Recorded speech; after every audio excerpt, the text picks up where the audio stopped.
Okay, so Jacob, you heard me, Val, and Bob in the like preview episode for this season talking about the first R-rated movies that we saw in theaters, and you wanted to share your experience. So now that we have you and Val on together, and since we're going to be talking about an R-rated movie today, it seems like a good time for you to share what that movie was. Yeah, I had a little bit of FOMO listening to that. I was like, "Dang, that would be fun." So I just I forced Raph to allow this on.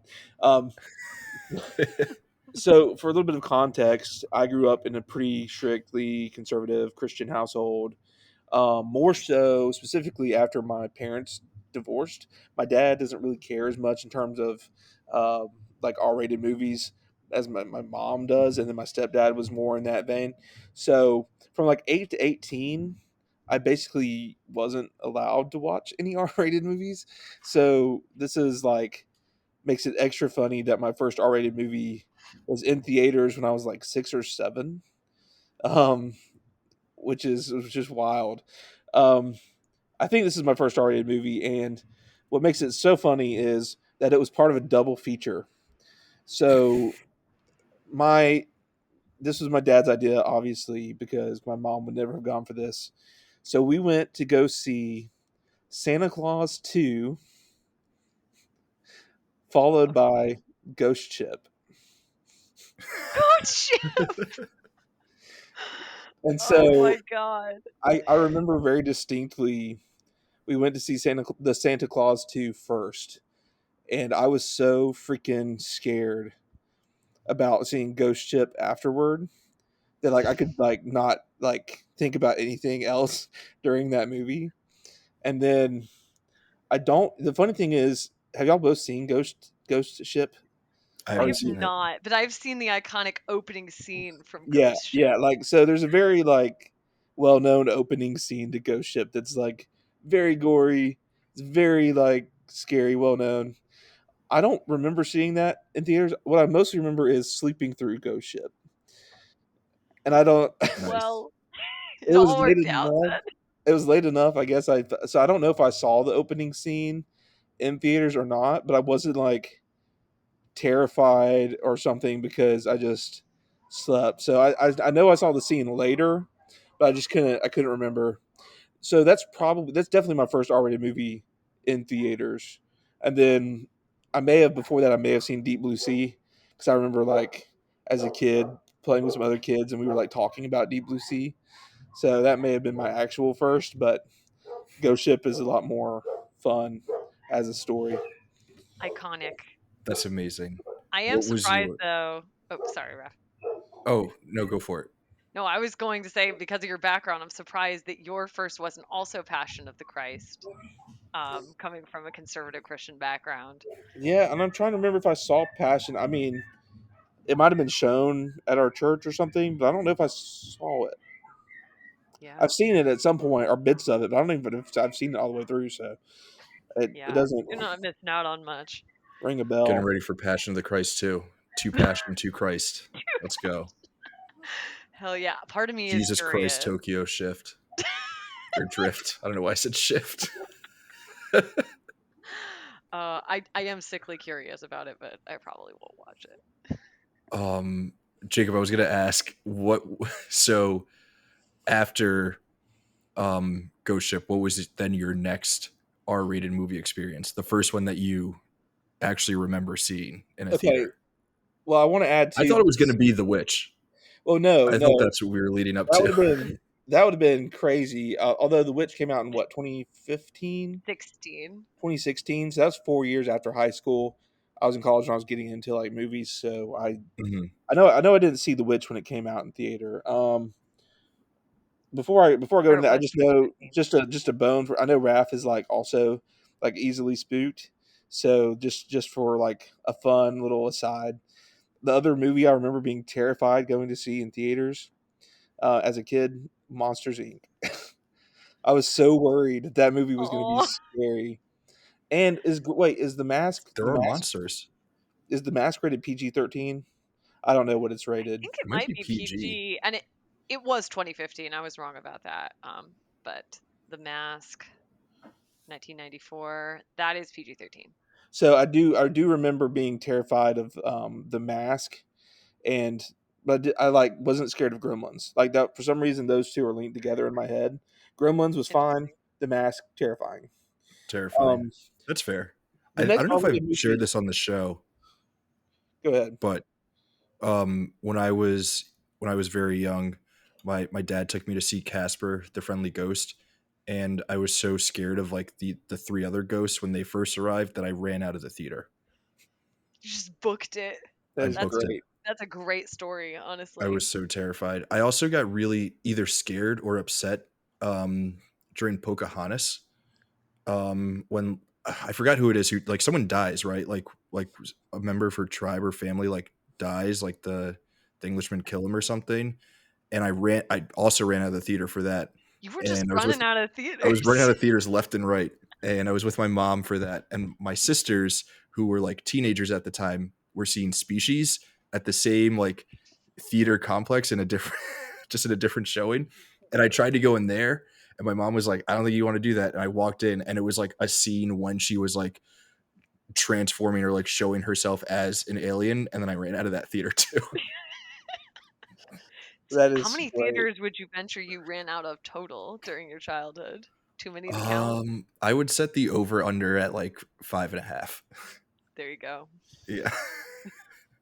To answer your earlier question, Raph, the next R-rated movie that I can remember seeing was after my parents got divorced. My dad was living in a really tiny, like one bedroom apartment, and he was watching Freddy versus Jason, and I didn't really Nice. have anywhere to be, uh, and so I remember seeing clips of that and kind of like half watching, half not watching, and then I had the classic Freddy nightmare after that kept me up for the rest of the night. I still won't watch any of the Freddy movies because I'm afraid that he will enter my dreams. So I was worried about that. I watched it recently because we were doing the ratings. So I'd seen the remake and I thought it was bad. But I watched for 1 and 2 and no weird dreams. So nice. knock on wood, I'll just keep watching them until it happens, I guess. Hopefully I'll get there one day. I don't know if it's in the canon, so I might be forced to watch. There are a few movies that are in the canon that I'm like, I don't want to put on the schedule just because I am terrified of actually watching them. Looking at you, The Exorcist. Uh, Oh, that is scary. I don't find The Exorcist is that scary. This is going to get into our conversation of what is really scary, but I don't find it that. But again, I think part of it is when you watch these movies because I watched The Exorcist as an adult, and it just like there's a lot of like well known stuff about The Exorcist, like gross out, like little girl cursing her head off and her head spinning around, and there's vomit and stuff. Hmm. It didn't really scare me as much as others. Yeah, it scared me because I was pretty early in my horror movie journey. I watched The Exorcist, and at that time I was like, "Whoa, this is the best one I've seen so far." And I would still put it up there, but it freaked me out a little bit. It's pretty scary. well, we're not here today to talk The Exorcist, but we are here to talk another movie that is maybe scary or maybe not so scary. Who knows? Who's to say? I guess that'll be part of the conversation that we're going to have. Screenagers, thanks for listening to us for this last like 10-minute intro, which has been very great and very fun. But it's another episode of The Canon, your favorite movie podcast. As always, the one and only movie podcast, providing you with a watch list of the most essential movies ever made. We have a very fun one today. We're talking The Vavitch. I will try to not be super annoying and refer to it as The Witch, but I will probably, for the most part, be calling it The Vavitch because I like to stick to a bit. So sorry, but so we were getting into it a little bit in terms of like favorite or not favorite, but like first R-rated movie experiences, and then that took us to like scary movies and how scary certain movies are. So do we want to just like start with that question for this one? Yeah, Let's just jump right in. yeah. Yeah. What do you guys think the Vavitch is scary? Like if you have a friend who doesn't watch a lot of scary movies, like maybe it's me, uh 10 years ago, and you're like, Raph, I got a movie for you. It won't freak you out too much. It's not like Nightmare on Elm Street. Like, you will be able to sleep and you won't have weird dreams and nightmares. Watch the Vivitch. Do we think that this movie falls into that camp, or do we think that it's too scary for for someone like that? Yeah, I mean, you see Val shaking her head. I would lean towards no for sure, but I think the thing with this movie is you need to understand what your friends' um, issues with scary movies are. Like, if their problem is jump scares and not necessarily like a overall sense of dread, this movie may be up their alley. Like, it's not a jump scare movie. Some people don't want to be jump scared. Like, they hate the idea of going into a movie and having something jump out at them and scare their socks off. And The Witch does not do that really for the most part. So if that's their only hang up, then yeah, maybe so. But like, I think the idea, like the narrative from some people that this movie's not scary is kind of silly. Like, this is a pretty terrifying, like dreadful. And I actually think it only gets worse every time you watch it.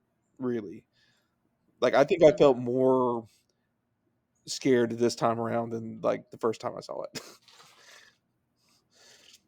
Yeah, I Interesting. agree with you. I think it does depend on what your friends are scared of. And I mentioned before we started recording that I would show someone Saw before I showed them this movie if they were scared of scary movies. And what I meant by that was is that like I recognize that's kind of a silly statement now, but I actually have a very good friend who hates scary movies and loves Saw. And she explained why, as she's like, gore's not a problem. Like, I can see gore in an action movie or whatever, and gore is fine in a horror movie as long as it's not tense, as long as there's not dread, as long as there's not jump scares. And Saw, the first one, is pretty silly. Um, Compared to some of the others, it's also pretty light on gore. So, I mean, that's more what I meant by saying that. But yeah, I think you talk to your friends and figure out what freaks them out, because yeah, it is light on jump scares, but it is pretty horrific in the sense of dread it builds and in just some of the imagery. Like, I'm thinking Hmm. particularly of the crow scene. I'm thinking of the scene like in the cabin with like I don't want to give too much away, but like after Sam goes missing, and it's like, yeah, that's There's some pretty gross and horrific. Yeah, there's some messed up stuff. Like, it's not really a gory movie in that sense. It's not really showing a lot Mhm. of like mutilation, but the things that it does do and implies are pretty really dark. Like, this is a really heavy, Yeah. and this also isn't a horror movie that shows you scary stuff and then has a great little laughing section. There are parts of this movie that are funny, but there's not like a ton of like levity in this movie. Even the funny parts are a bit disturbing. So Mhm. Interesting. I don't know if I found any of this movie funny, but I was laughing a good bit in this um, rewatch, uh, a decent little bit at the right yeah, I moments. guess And I'm talking about with I guess the the twins. The twins do make me Oh, I laugh hate the a twins. bit while also being very disturbing at times. yeah. Um, okay, one thing that Val touched on, I feel like we're probably going to get into light spoilers. So if you have not seen The Vavitch, pause this, go watch it. It's only like 90 minutes, and then come back and listen, or listen all the way through. And then Get if you spoiled. like what you're hearing, go watch it and you'll just enjoy it that much more. Yeah, But that's fair. I think I was in like, because I just wrote a review before I sat down for this, like in no spoilers mode, but we usually do just spoil things on the yeah, we're going to have to take a deep dive into this movie. So we will have to get into some spoilery Yeah, I kind of mean, territory hey, it's 10 years for old. this. It's 10 years old now. You got to, if you want to go watch it, watch it. Or if you want to hear what happens in it before you watch it, maybe you're trying to decide, just listen to the podcast. It'll still be a good movie. This is not a movie that relies on you not knowing what's going to kind of happen, except for maybe the ending. It would be better to watch it without knowing the first time, but it's not really like that. So Yeah. My general hot take about spoilers is if the movie is good enough, you can know what's going to happen and still like watch it all the way through and enjoy. I think that that's true of this movie. Obviously, it's more fun to like go into something not knowing what's going to happen, so you can like fully go along for the ride. But if a movie's good enough, it's going to keep your attention either way. You know, you Yeah. watch The Sixth Sense and you know that Bruce Willis is dead, and you're still like, yeah, that was a cool movie. So I think you can know what's going on or what's going to happen in The Witch and still enjoy it. Um, you know, as someone who doesn't like a lot of horror movies and I have trouble with like certain kinds of imagery and things like that, um anything to do with like possession, like The Exorcist, especially when you're injecting or invoking like religious imagery, usually doesn't do well for me. um and so like haunted houses and things of that sort, like not really my vibe, but for some reason, I adore this movie and am like not all that frightened by it, Mhm. which is really weird.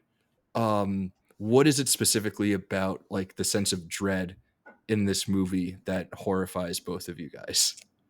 Well, for starters, I mean, the score is basically it takes. I mean, it borrows that orchestral score from 2001: A Space Odyssey. That in 2001, it's like unsettling every time the monolith comes on, and Robert Eggers was basically like, "What if we made that the whole score for a horror movie?" And even the beginning of this movie when they're just literally riding a wagon to the patch of woods, that music is like so distressing to me and like fills me with a sense of dread without any bad actual thing even happening on screen yet. Of course, now having watched it, I know the bad things that are to come. But yeah, that music, and then just like depending on the person, and I think maybe the artistry of this offsets it for you, Raph. Like the color Mhm. grading and the expressionist style and like everything is just so it's beautiful to look at, but it's also like it just enhances that atmosphere for me. Like it's dark and brooding and like bleak, and it just weighs on you in combination with that score. Just like weighs on you the whole movie. That's how I kind of feel, and you feel really isolated, which is like something that I think triggers my fear a little bit. That feeling of isolation is one of those triggers, so that gets to me a bit. Yeah. I think that it is kind of the overall setting. And I know I've used like the Stephen King quote on the Canon before of he talks about like the centipede behind the door and like you show it and it's a 100-foot centipede and the audience goes, "Oh, thank God. I thought it was a 10,000-foot centipede." And like I think part of the effectiveness of the witch is that we don't really see the witch up close. We often see her from behind. We often see her in quick shots, and the unknown otherworldly nature of her kind of creates a sense of just overall horror around her character. And she doesn't seem to have like too much of a rhyme or reason for a lot of the things she does, other than she goes after the kids, not the adults. But it's just kind of she's something primal and otherworldly, and I think that makes her very scary too. Yeah. Okay. There's I feel like we could talk about this movie for like 5 hours. Yeah. There's so it's insane that there's so much happening within like a 93-minute runtime. Hmm. Um, like I want to talk about what Jacob brought up with them leaving the settlement or whatever to like go off to where they're eventually going to live, because there's like so much to unpack there. But we'll maybe come back to that. But I do want to ask or follow up on what you were saying, Val, with like the witch being scary. And I feel like I've seen this movie probably like 3 or 4 times at this point, and on this rewatch in particular, I was sort of thinking like, okay, who is the real antagonist, bad guy, villain of this movie? Is it the witch? Is the witch the real source of scares? Is it Black Phillip? Is it the dad? Is it the mom? Is it the fucked up little twins? I have answers, but I don't know if we want to get into it. Like, yet, but I I guess the think short version is that. I Sorry, think the what do you think? shortest version of whatever Val's about to say is yes. Yes. I mean, the answer is yes, but I think that honestly, the witch and the family, who's like the hyper religious fundamentalist kind of familial cult that exists, are two Hmm. sides of the exact same coin. Yeah. Like, we're just seeing Thomason navigating this like experience of like control. And the question that I kept asking through watching it again was just, where does she have any choice? And like Hmm. really through the entire movie, from its opening scene to its closing scene, Thomason has absolutely no agency for what happens to her. Because you can argue, oh, she makes a choice at the end. It's like, but does she though? I mean, like, what was her other choice at that point? Like, with her circumstance, like, what was she gonna do? Just like fuck off all by herself? Like, no, no, that was her. Because when I don't want to get too into it right away, but like Get into when it. he asks her, like, what does thou want? And she says, what will thou give me? Because she has nothing. Yeah. Nothing. So she's just like, well, what can you give me? Because so like, does she choose it or is that her only choice? I mean, she wants to live deliciously. So, Or does she just want to live? yeah. Counterpoint. Um okay, so Val, I'm very happy that you're on because you can give a perspective that Jacob and I are not able Well, to Jacob offer. had a similar background too, so you can probably speak to some of this. I was going to ask specifically about because I read this movie as being sort of like that ending is like very liberating for her, right? Like she's this woman who's living under this like awful control of her family unit and like in particular her father who was like kind of a bumbling fool the entire time. Mhm. And she's just like stuck in patriarchy, and then Black Phillip at the end offers her this alternative lifestyle. So like to me the witches are, I wouldn't say like the good guys in the movie, but there is a sense of like witchcraft or like that lifestyle like being a source of liberation for women. Mhm. But I don't know if I'm like trying to be too much of a dude feminist with that reading, No, and if it's No, like not no. falling through That there. was actually a question I was going to pose to both of you is this a good for her horror movie or I not? think it. I think so. Looking at Nosferatu, which is obviously Egger's latest, I think and it worked better for me with The Witch, but I think Eggers presents these stories of female agency slash empowerment in these like patriarchal times with a really like ambiguous approach. Like Hmm. I think with Nosferatu, not to get too far off of The Witch, but with Nosferatu, I was sitting there like at the end of the movie thinking, is Eggers saying like is was she sexually repressed, was she was it she proven right, because in part of this is with the witch and Nosferatu, but we'll talk back about the witch, is Robert Eggers looked at a lot of this from actual folklore, like Puritan folklore and stuff, to the point where apparently a lot of the dialogue was ripped straight out of historical documents. So it's like, how much of this is the nightmare of what Puritans think and like and ultimately succumbing to this evil versus that feminine, like it is presented in a very feminist kind of way of liberation, because Thomason gets the short end of the stick all movie long. I think in many ways she's like the most spiritually like correct out of the family.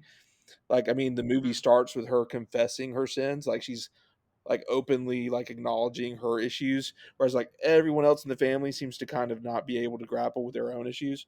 So Hmm. but she gets all this blame, especially from the mother. She gets no help from the father, like, so it can be taken so many ways. I mean, Val, what do you think? So the first time I watched the movie, I did kind of see this as like a liberating ending, a la Midsommar. Spoiler, I guess, for another like very older movie at this point. But I mean, The second time I watched it, I felt differently. I think that, like, I would agree that Nosferatu kind of leans in the direction of, like, her having agency in her final choice. I don't know about this one because, like, I think the thing that made me kind of reconsider it is considering the actions of the witch leading up to this, of like, he's promising her all these things, but when we see the way the witch lives, is he gonna deliver on any of that stuff? I mean, it seems like the witch lives a pretty modest life and she doesn't see the world and she doesn't get to taste butter and all this fun stuff. So, I mean, like, I found myself when I was considering the witch as a character and what she does for her satisfaction, I was like, if this is like a sequel and we're considering Thomason doing this stuff to another family, is that a happy ending? And I kind of settle Yeah. on no, it's not. And to throw an extra wrench in there, I was reading up on it, and Yeah. this was a good take. It's not really my own take, but someone else was talking Mhm. about.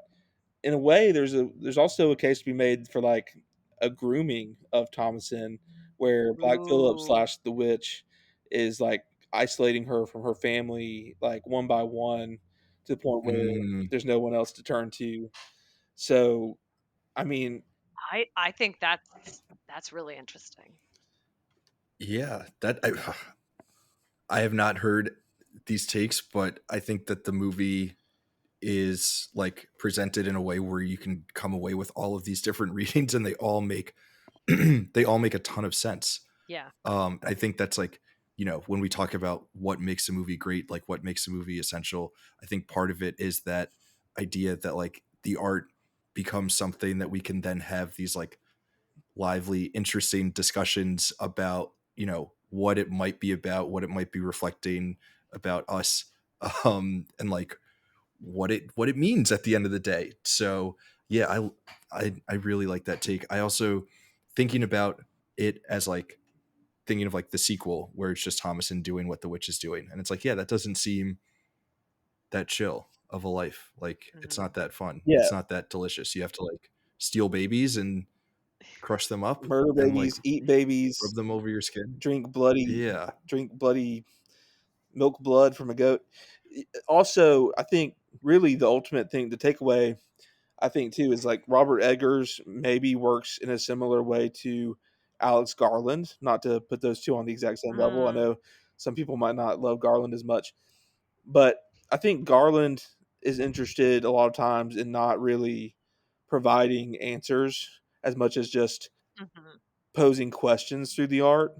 And I think Eggers maybe is taking that same approach. He's interested in presenting a bunch of themes and a bunch of questions, but I'm not sure if his movies are supposed to provide neat answers on those, Mhm. um, you know, on those kinds of issues.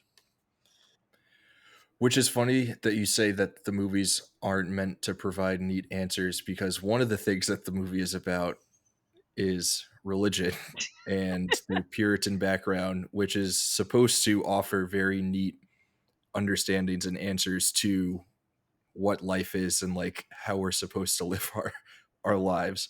I think both of you guys have mentioned, in previous appearances on the show that you were both raised in pretty religious upbringings. So I was just curious what both of y'all thought about how religion plays into this movie, because it is, a major factor in terms of Mhm. what's going on and like how the story plays out.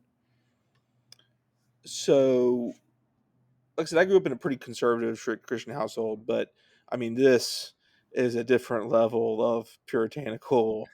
Um, but I can, to some degree, identify with the stress of trying to avoid all these sins. Some of them very natural. Some of them, I think, one of the things in The Witch is that relatively minor seeming sins are like magnified like tenfold.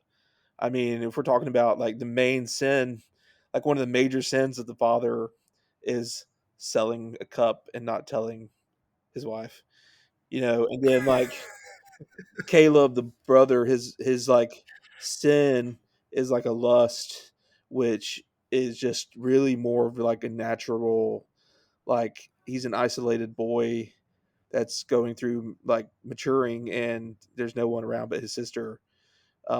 So like it's not presented. It's presented in a very tactful way too, just to say. But it's like, you know, the I was mothers. gonna ask you guys about the horny brother. Yeah, Yeah, I mean, horny brother. so but in a sense, like the sins that are there are not really so bad in a way that you would normally think of. Like these aren't, and even though like you mentioned like the bumbling father, it's worth mentioning that he's not like a Homer Simpson, Tim Taylor type, like, duh, I can't do anything. Like, he's always trying to do, he's fairly kind to the children for most of the movie. Like, he's always seeming to try and work. It's not like he's laying around and being like, but he can't get anything. Ultimately, he's not really good for much. But he's not like a slacking father that's like not trying to do anything. Um, He's good at chopping wood. he's good at chopping wood. Um, he's good at taking his shirt off and being like, "I'm actually ripped under here. Don't look at my weird hair." Um, you know, so A little scrawny, yeah, scrawny, but especially for someone who chops that much wood. he's pretty. I mean, he's standing there towering. I mean, he's scrawny, but he's kind of Yeah, cut. he's got his little six pack going. He's yeah, not to body shame. Um, uh, so yeah, I kind of that's kind of how I looked at it. It didn't like bring out PTSD like, oh my god, for my upbringing. But I don't know what Mhm. Val's upbringing was like. Was it? It might have been stricter than mine. Yeah, I was my upbringing was a little bit different in that like I was raised conservative Christian, but it was more kind of cult adjacent. Um and like a specific cult that's based in the United States that has since disbanded, like I say disbanded because they've like just they have a new name now and a new place, but so I kind of felt very seen by the experience of like all sin is sin and it's going to be treated with the same kind of heavy-handed weight. And I think it's the difference between like Christianity just as like a religious practice and Christianity as like a fundamentalist Christian practice, which is like fundamentalism in any religious practice is going to have kind of a more heavy-handed approach in terms of how the rules, quote unquote, of the religion are handled and whether they're more like loosey goosey or not. So, like, for example, like a Christian might, like, go see this movie, The Witch, and be like, yeah, it was fine, like, whatever. Maybe I don't agree with all the religious stuff, maybe I do, whatever. But like a fundamentalist Christian would never see this movie because they would be like, it's violence and we're not supposed to watch violence. It's got language. We're not supposed to like there's all these like additional rules kind of that get tacked on. So I think that like and my partner and I actually kind of disagreed about this because he was thinking they're Puritans, they're getting kicked out of this settlement at the beginning because Puritans real life history were persecuted for their beliefs. And I was kind of like, we don't necessarily know that they weren't kicked out of a Puritan community for just being like extra fundamentalist. And maybe I've known that to happen. Like, I saw like a family that this happened to in my real life. And they were like excommunicated from their church because of their beliefs and like went to go, live off in the country and like form their own home church. Like this kind of can still happen, though like it's not obviously the same today. We've got internet and grocery stores and everything, but yeah, so That that was was kind kind of of my reading, that they were like super Puritans and like the settlement wasn't Puritan enough for them, which is yeah. then becomes funny because it's like, okay, so they all left England because they couldn't do their Puritan stuff over there. So then they come here and they're with all their other Puritan buddies, but then they're like, these guys aren't going hard enough for us. So let's isolate further. And then there's that really interesting line where the mom is like, I want to go home back to England. Mm, Um, which to me, like, it's kind of like a not a throwaway line, but it hits super hard because they have like fully isolated themselves from all of society. And for what? Because everyone else isn't practicing religion as hard as they are. Like everyone else isn't sticking to the book. in the same ways that they are, but like, what does that get you? You know, like Yeah. your family is now falling apart. So the other big thing that's, or one of the other big things that's at play here is the family drama. Like more than anything, this movie is a very intense family drama. So what did you guys make of the family dynamics, both in terms of like, you know, their religious devotion and otherwise? I mean, I just thought again, like the religious devotion, um, the hardships that they kind of bring upon themselves, just heighten everything. It's not like, again, it's not like the father's having an affair. There's no one to have an affair with. There's nothing like that. It's I'm embarrassed that I had to sell your father's silver cup to go to get some traps so we can eat, and I'm not telling you about it in part because you're grieving your child that you just lost, that we just lost. Um, you know, the mother is like her one of her maid sin, other than blaming every single thing on Thomason every time she gets a chance.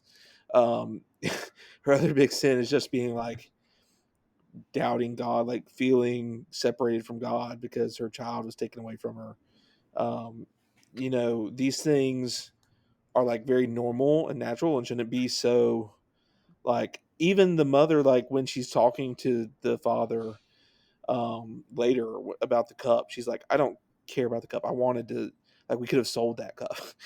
It's like even the root of it is like she agrees like about selling the cup. It's just the Mhm. father's shame and not being able to provide and things like that are so minuscule in a way but so heightened because of the situation they're in, um that if they weren't so religiously like bent, like if that wasn't such a big problem, they could maybe get past a little bit easier. Yeah. Val, I'm going to kick it to you, but I feel like part of the problem, especially for the parents, is that they're just like, they're so damn stubborn. They're so hard headed. Right. And I think the like putting it in this particular setting at this particular time and having that like Puritan backdrop just like allows for their hard headedness to be amplified. But do you agree that like the main issue with the parents um, is that they're just like so dug in to what they believe, and like it causes them all of these issues that like Jacob is saying like they don't really need to be dealing with?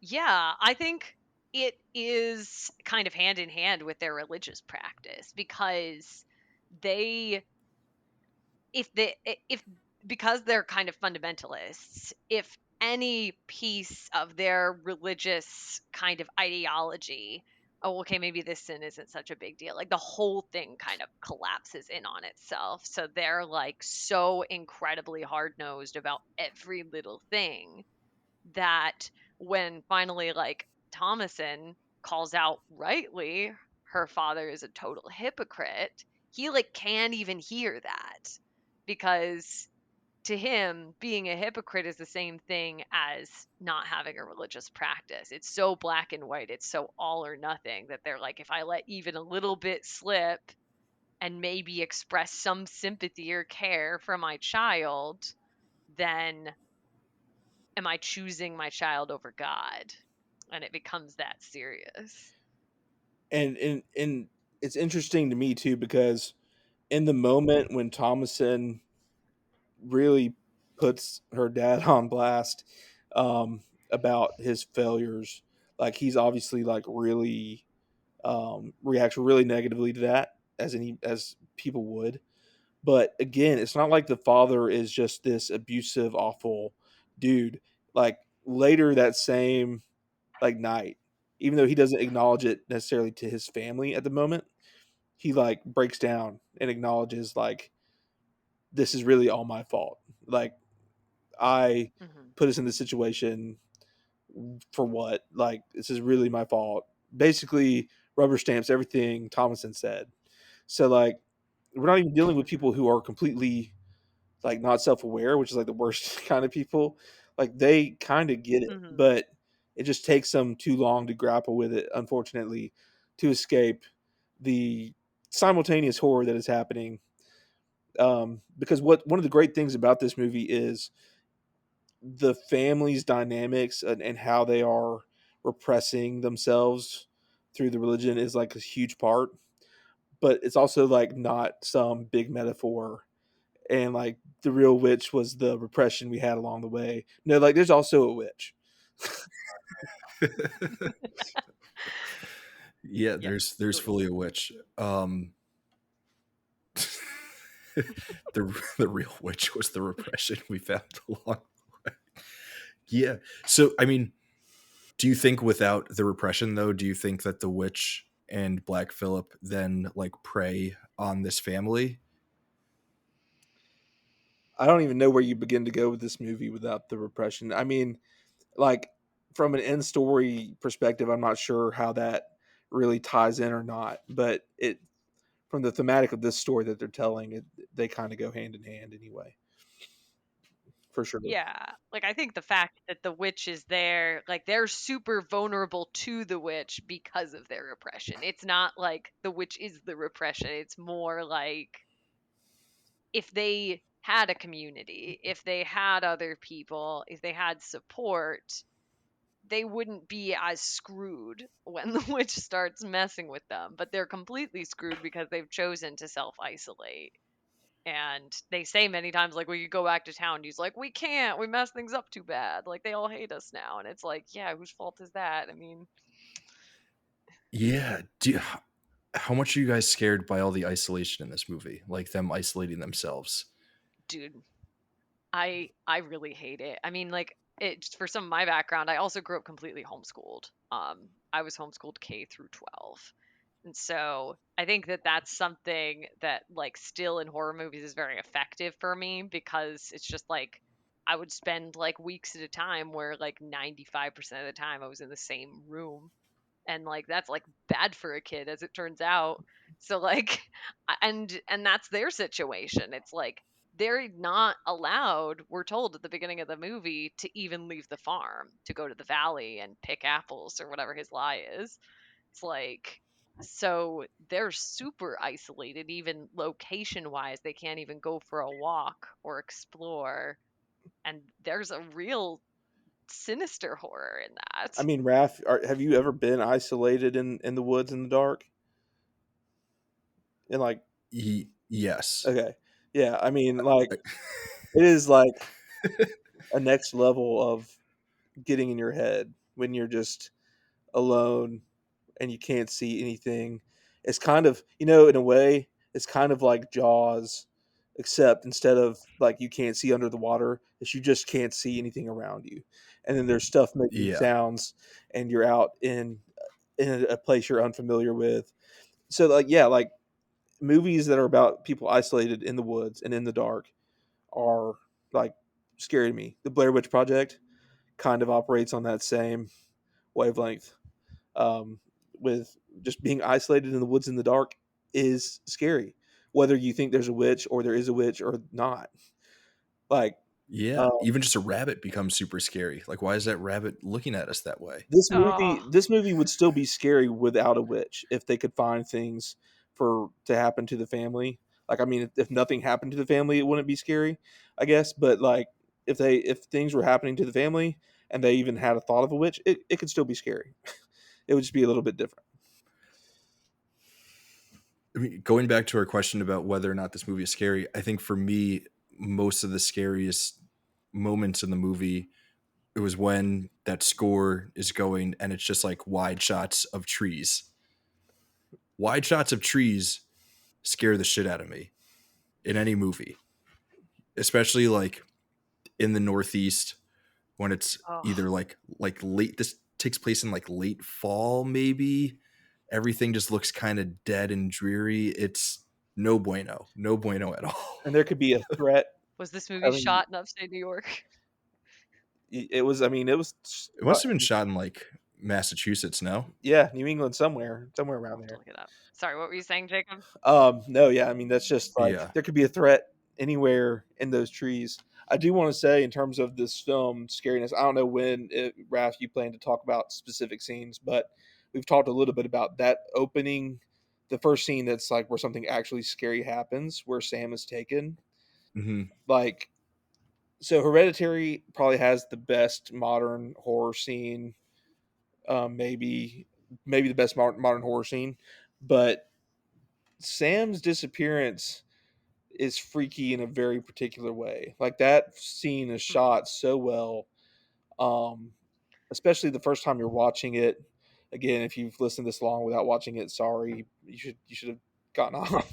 But like when you're watching it first, you know something bad's eventually going to happen, but you don't know how that will look like. And when she just does peekaboo, it sets it up a few times, and then she does the peekaboo, and her face just like shifts, and then it shows the empty or the baby, and you're like, and then it pans up to the woods, and it's like, what the hell happened? Like nothing Mhm. natural could have just happened, and then it doesn't The like pan up to the woods is wild. it's Ugh. so hardcore, and then it doesn't, and then the movie doesn't say you can wonder about that for a little while, and now we'll progress.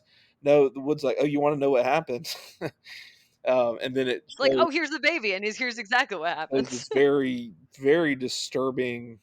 Like it doesn't. Thankfully, thank God, Eggers doesn't go even harder than he does. But like as it is, it's very disturbing. You know, you don't go from baby to the pestle, the mortar and pestle. Like you don't get that process, but it's enough to know that that's what that is, and this naked old witch is bathing in the baby's blood. Like it's pretty hardcore. Yeah, that scene is extremely disturbing. But then I always forgot that it ends with the shot of her flying towards the moon, which is like kind of corny, but it works because everything that we've seen before has been so disturbing. Just like adding in that bit of like witch imagery, which we usually associate with like I guess cornier versions of depictions of witches, but it comes right after like the most horrendous depiction of witches that we've ever had. Sorry, Val. What were your thoughts on just how No, wild that scene is? that scene I wanted to mention. I noticed this time when I rewatched it that she's crying during that ending scene. There's like a single tear rolling down her face, and I'm like, huh. So that kind of like helped me sort of form my like, is this like a good for her movie? Like, is she really happy? Or is she mourning her family in some regard because they're all dead? Like, Or it she's is just sad really, that that's what she has to do in order to like keep yeah, this lifestyle. Like she's like, "Damn, this sucks. I have to kidnap kids and bathe in their blood. This is not what I thought I was signing up for." You know? yeah, Like at the end of the movie when Thomason is going around the fire with the witches and she's like, you know, levitating up into the sky, it's like this euphoric sense, but then you realize like it's not going to be like this forever. It's like she's kind of doomed for a really terrible lifestyle where she's going to have to kidnap babies and seduce 13-year-old boys. yeah. Speaking of, this is a perfect segue. The 13-year-old son.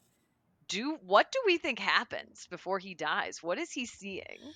And is it God or is it something else? It I think he's just dying. it I think feels it's, when at the end of the Lord, I know what you're talking about, Val. At the end of the Lord's Yeah, Prayer, when he comes kind of out of his when he's compulsion like, "My love, and he does my," his yeah, strange, yeah, I reckon it feels well, and the conversation is carried over in the movie too between the mother and father. Like the father's like he was reciting scripture, and the mother's like, well, the devil. Like it feels very yeah, satanic. It feels kind of like an in your face like kind of deal, to a degree. Also, is that what? So I think the Sam disappearing scene, the baby disappearing scene, is so crazy. But is this scene the most disturbing scene of the movie? Because you go from the coughing up the apple, which is pretty wild, to just hmm Harvey Scrimshaw plays Caleb, the younger brother, and he's so I don't know how old he was when he filmed this, but this is a wild performance, and like it you is. don't even have to it's all understand. and it's a one It take. is, It's a oneer. and you don't even have to understand fully like what really is going on behind the scenes of what he's seeing to be like completely disturbed by whatever it is. Yeah. So the thing that got me in that scene is he is quoting scripture. He's quoting the Song of Solomon, which is a book of the Bible that's the most common study, like historical interpretation, is that it is a letter from like a leader to like one of his like concubines that he's really into. And it's like a sex letter. Right. So like when he's saying like let me kiss him with the kisses of his mouth, I was like I clocked that and was like, yeah, it's in the Bible, but It it might be isn't like typically like a God worship a thing. very satanically profane twisting of the like what's in the Mm, scripture, that's um, kind of what I was thinking. where who knows what I mean, who knows what it is. It is not a normal verse for you to be saying as you're dying, and especially with the Absolutely. weird because he's still like possessed, like Mhm. because it's not acting like the boy we've seen anywhere else in the film. Like he's either being possessed by either something godly or something satanic, and his encounter Do with you think it's like the witch speaking through him maybe to Satan or something? the witch could be speaking through him to Satan slash Black Phillip.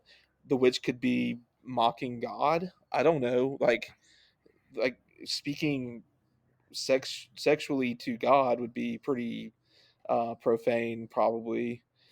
This is like this is what so like here's the thing about The Exorcist is like the little girl is speaking just profanely in like human terms. This might be like more profane in terms of, and he's literally just reciting scripture, like, but it could be maybe equally profane spiritually speaking. Yeah, because the idea of like, and there are like, I was a part of one of them, a Christian cults that use this verse as like a, this is about God. Let me sing about Jesus and sing, let me him kiss me with the kisses of his mouth. But most, I would say, mainline denominations find that to be heretical. That kind of talk towards like your religious figure who you're worshiping. Um, so yeah, I would almost lean. I don't know. There is kind of a like.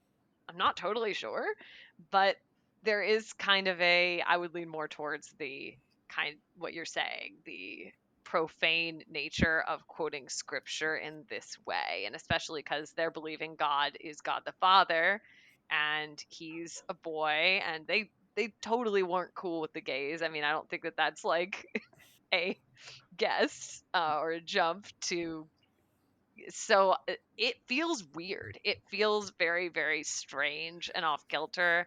I still don't know totally what to think of it, but I'd be more along the lines of the witches messing with him. Yeah.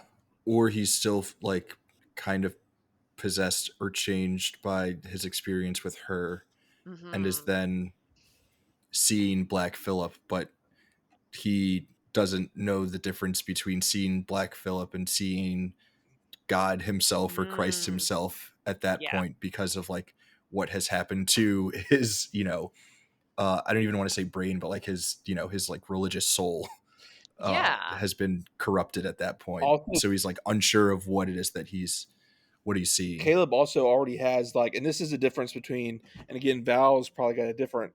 My fundamentalist Christian background is very like, by grace are you saved, not through works. Like basically, you accept Jesus and you're like good to go. Caleb in this is not this Puritan religion that they're based on is not like that. Caleb has a Hmm. very very looming fear that a lot of Christians youth have had. Even if you do like to be sure, growing up, me, people around me, even though you've accepted Jesus in your heart, whatever, like you have that fear of like, well, what if not? What if? And Caleb is Hmm. terrified that Sam is in hell, and that he himself is going to hell, like that he's not there, and his father does not comfort him in that. His father believes very strictly in telling his version of the truth, which is that he can't account for that. So, like, I mean, Caleb is in a terrifying position this whole movie because he doesn't. Yeah, he's scared that he's literally going to hell. he I want to come back to horny Caleb because he's kind of the only character who like besides Thomason at the end who really gives in to temptation. And then, that obviously leads to that odd scripture quoting death scene. Be it, I mean, what do you guys make of like him being the only one who does actually like give in to temptation from the witch and Black Phillip and like that side of the religious equation? I would disagree to a certain extent. Like, I think that it's revealed that each of the family members, the twins are a little harder because they're kids, so it's a little harder to tell exactly. Like, they literally maybe are talking to Black Phillip or whatever, but the father has given into temptation of sin when he sold that silver cup and didn't tell his wife about it. Like, and specifically didn't vouch, for it when that conversation comes up at the table. And the mother, in her own right, has also given to temptation in her own way. Although the way she describes that is more like a crisis of faith. She's been in her sense, in her Puritan sense, for sure. Like she's been tempted by sin. Like her wanting to go back to England is like a sinful worldly desire. Like like she's seeking earthly pleasure over spiritual closeness. So like everyone does in a way, but yeah, like Caleb gets his Yeah. moment, and I think that's just to really he's the only character that gets the chance to interact with the witch in that way until Thomason at the end, because Sam is a baby, so Sam doesn't really have any ability to show that.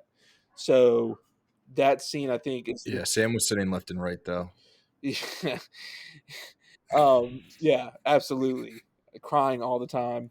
Um, so I think that was to give that witch that element of Mhm. temptation and luring, and that could only really be done through Caleb because you can't really do it with the twins. Thomason, you got to wait till the end, and the adults are kind of a different have a different way of Yeah. working through that. So um, that's kind of my thoughts on that. What do you think, Val?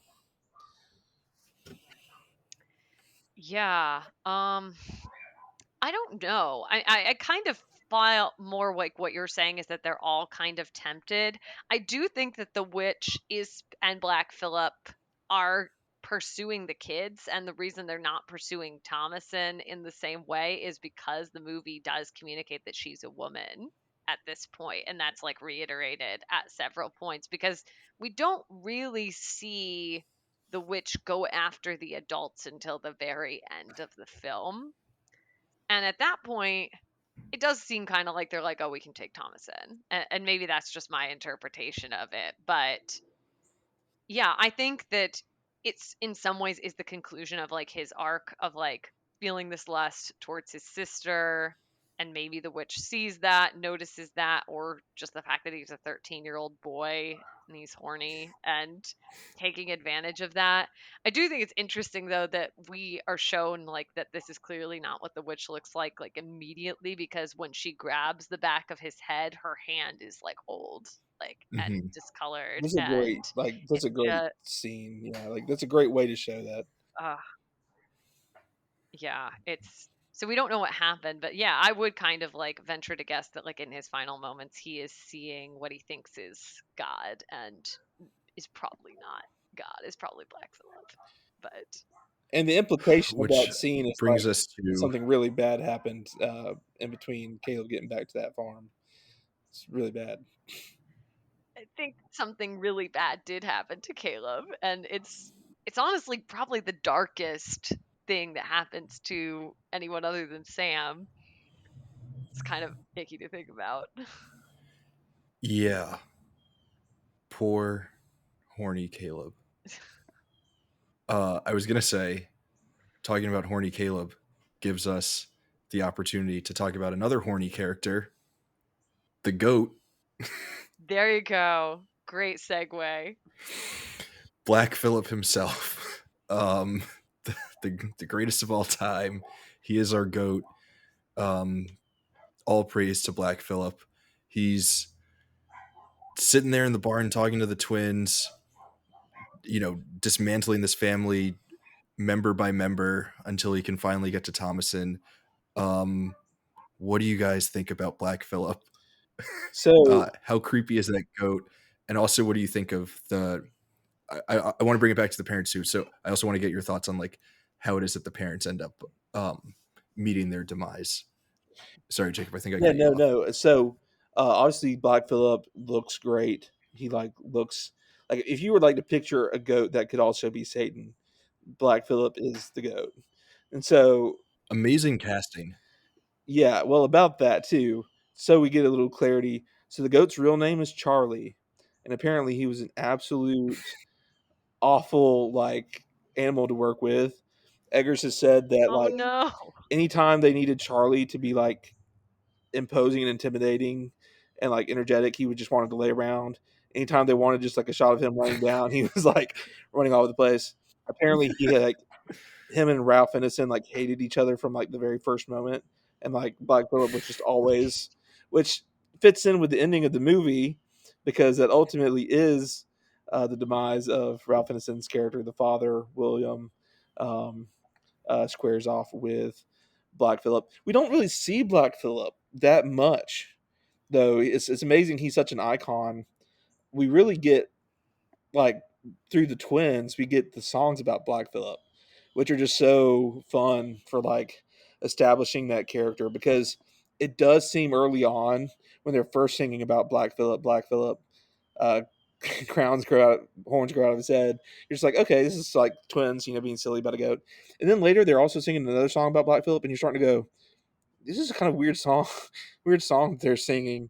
And then, of course, you get Black Phillip in that moment with the father, and then you get Black Phillip walking out, leading Thomason to this little structure or whatever the little, and then of course the most iconic line of the whole film, "Wouldst thou like to live deliciously?" And just the voice, whoever voices Black Phillip for that one scene, did so much to just cement Black Phillip in this movie as just like that voice is through the roof. It is so weirdly like evil, seductive, everything about it like just through the roof. And so yeah, the Black Phillip is an icon and kind of stands out from the movie, which is hilarious because he really doesn't have like Black Phillip should have once been nominated for supporting actor. The goat or the guy? The goat, yeah, let's just give the goat. They can both Yeah, I accept was it looking him up. together. Yeah, it is the actor Daniel Malik, who was also in The Expanse. I didn't watch The Expanse, but and he is in that scene. I know this because I was listening to actually another podcast, Watch If You Dare, talking about this movie. He's in that scene, like the whole scene, but it's so dark that you can't see him at all. And it's only if you're really looking for him, you're like, oh, he is there. That's so And which one? interesting. In So the ending scene. the man, because I know the man. Like, Hmm. there's a part of that scene, and when I watched this last, it was on TV that didn't have really great blacks, so a few parts of this movie were like hard to Hmm. watch. But I know from memory, like the scenes like Black Phillip kind of walks behind Anya Taylor Joy, and then on the other side, it's Hmm. like he's like got his hand on. And It's he has like his this. hand on her shoulder, but he's physically in frame the whole shot. It's just he's so dark that you can barely see him, even though he's got apparently like a whole like costume with like a big top hat and like a trench coat and all this stuff. You can barely see him. Just I mean, it really works. It honestly makes the scene even more like intimidating and scary. I'm thinking now I need to be Black Phillip for Halloween. Do it. It's either It's not Black too Phillip late. or Captain Lee from Below Deck. Um, the shot when she goes into that little house with Black Phillip and she's about to sign the book, and I've rewound this particular shot like 8 million times because I it bugs the f out of me every time when it like goes from goat hoof to boot as he's like taking a step behind her. Uh-huh. It's like one of the most insane things I've ever seen because it like fully looks like a goat hoof. I mean, it might have just been like some sort of like CG or like VFX or whatever, It but it looks looks like amazing. it actually is switching from a goat to a man's boot. And in that moment, I think I like actually always like, or the first time I watched it, I definitely like sat up in my seat and I was like, oh my God, what's So going on cool. here? So so unbelievably wild. Such an iconic character. The like poster on Letterbox that's just like kind of like a silhouette of Black Phillip and his horns. So good. Do we think that Black Phillip also was living within that rabbit that they see, or I I think what's think that going was the on that's there? the witch. witch. I think that's the That's the witch. witch's Okay. Because we main familiar. Like it's like a cat, but in rabbit. see, I thought that too, but I actually think it is her because we see the rabbit get trapped in the barn with the twins Mm, and Thomason, and then Thomason wakes up and the witch is like fully in there drinking from the goat. Yeah, So yeah, because of that scene, I think it's the yeah, witch. yeah. yeah, I think I that used the makes wrong a like lot of sense. lingo because I'm thinking like a Professor McGonagall situation, except instead of cat, it's Yeah, no, no, rabbit, you're good. hare, Yeah. whatever. Um, how much do you guys hate the twins? I hate them so much. Mostly hate, but I also kind of love. Like, how much did y'all laugh at the twins in your most recent rewatch? Was it funny at all when they're singing Zero. when she's singing clickety clackety clickety clackety? Does that not make you laugh a little bit? No. I think I've hung out with too many annoying kids, and it just like reminded me of the experience of hanging out around a really annoying child, and I was like, no. I haven't fully thought this through, so I might not end up, going all the way with this take, but I almost feel like if I were in this family, I would be the twins. Like I would totally be the one hanging out with the devil goat. I Well, think that's what's really funny. wild about the twins is like you don't know to what level Black Phillip like influences them, but when Caleb is literally having his like possession scene and they're just fake seizing on the floor and you can't tell if it's just Oh, that's hilarious. insane, like the twins are just like Yeah. insanely like we're playing along, or if they're like if they're because of Black Phillip or what, but them just playing that Yeah. because they extend that joke also for a long time while their brother's like actually dead. And they're just like playing dead. It's simultaneously hilarious and terrifying. And there's also that moment of the film kind of reminded me for a minute of like The Thing, just because at that point it goes into sudden mode of who's the witch? Like the father's like, Hmm. Thomason, you're the witch. Thomason's like, no, the twins are the witch. And the father's like, these freaking twins are the witch. And then uh, it's just going back Locks them all in the barn. all back and forth, and it's crazy. Yeah, I I mentioned actually it. Oh, sorry. sorry. Sorry, I wanted to mention one thing. The scene with the twins at the beginning where they're like, I'm the Witch of the Wood, and she's like, no, I'm the Witch of the Wood. Like, that back and forth made me think of, like, the Arthur Miller play The Crucible and how it starts. And part of me wonders if that was literally, like, an allusion, like, a reference to that play. Because it literally starts with a bunch of kids, like, joking around and being like, hi, I'm a witch. And then all of a sudden they're doing witch trials, and, like, just things escalate very quickly. And I wondered if it was kind of playing on that idea. And what does it say about the family and the father and the mother that and maybe this is just a Puritan thing, but they jump to like the kids have involved themselves in witchcraft versus there's a third party witch that's like causing trouble to this family. Like and how do Yeah. and what ways do they think in the middle of nowhere that their children have become do I mean well the father does like kind of take it seriously like the idea that the kids have been talking to Black Phillip at least at one point. He's like, "Have you made an unholy bond with that infernal creature or whatever?" And speaking of the father for a moment, this is kind of a sidetrack. Did either of y'all actually watch this in theater? The first like actually see it in theater? No. No, I did No. not. I'm just trying to imagine someone watching this without subtitles because Yeah. I remember putting it on for the first time. This might be the movie that introduced me to A24 because I'd heard such good things about it and I was like a horror fan to a degree and I was like, I'm going to try this out. I remember putting it on, and, and Ralph Ineson's like, "What came? What?" He's like trying to get the gravel. Like, "What came we into this wilderness to find?" You're like, "What is he? What is this dude saying?" Um, you have to like we had to put subtitles on because especially Ralph Ineson is just like this deep, gravelly old English. Um, I think I've watched the movie enough now. When I was watching it this time, it didn't seem nearly as hard to keep track of. But I remember that first time, I was like, I can't understand what this dude is saying.